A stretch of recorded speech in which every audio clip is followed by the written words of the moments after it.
माता कैकेयी की आज्ञा मानकर मर्यादा पुरुषोत्तम राम और सीता वनवास के लिए चल पड़े। लक्ष्मण अपनी धर्म पत्नी उर्मिला के पास गए और पूछा, भद्रे, इस समय मेरे भ्राता राम संकट में है, वे अकेले ही वन जा रहे हैं।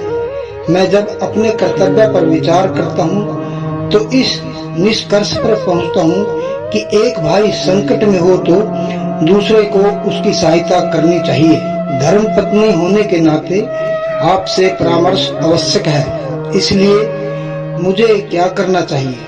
उर्मिला बोली, स्वामी, बड़ा भाई ही नहीं पिता तुल्य होता है। फिर राम तो मानवता के आदर्श हैं, उनके साथ आपकी माता के समान सीता भी तो है। उन्हें ऐसे गाढ़े समय में सहायक की आवश्यकता है। आप नहीं जाएंगे तो उनकी देखरेख कौन करेगा? भाई के प्रेम का आदर्श आप रखें, इसमें मेरा भी तो गौरव है। आप साथ शहर से जाए। उनके इस तरह कहने पर लक्ष्मण ने पूछा कि प्रिय, मेरे जाने से तुम्हें वियोग का कष्ट तो नहीं होगा?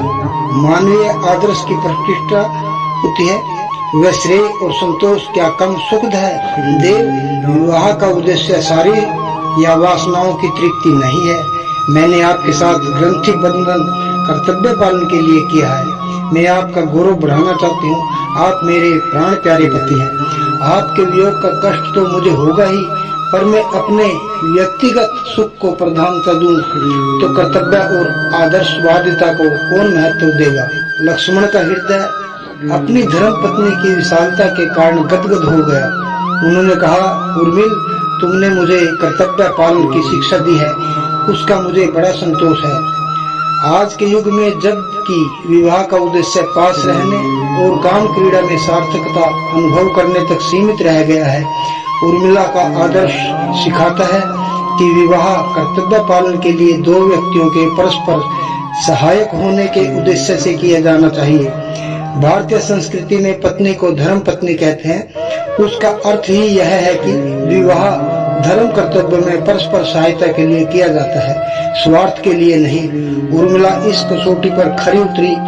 उनका आदर्श न केवल उस युग में वरन अब आने वाले युगों में भी विश्व की नारियों को यह शिक्षा देता रहेगा कि पत्नी का कर्तव्य पति को यशस्वी बनाना है, न कि उसके साथ कामोपभोग की कामना करना।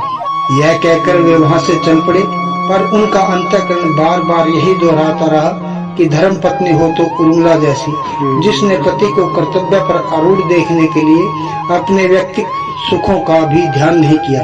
लक्ष्मण 14 वर्ष तक राम के साथ वन में रहे। उन पर सैकड़ों कष्ट आए, पर उर्मिला कभी विचलित नहीं हुई। उनका आत्मविश्वास कभी डगमगाया नहीं। वे एक ही कामना करती रही कि मेरे पति लोक मंगल के लिए कष्ट सहिष्णु बने, वे कर्तव्य प्राण और यशस्वी बने। उनकी विमल कीर्ति सारे संसार को भाई के प्रति प्रेम और कर्तव्य का पाठ पढ़ाती रहे।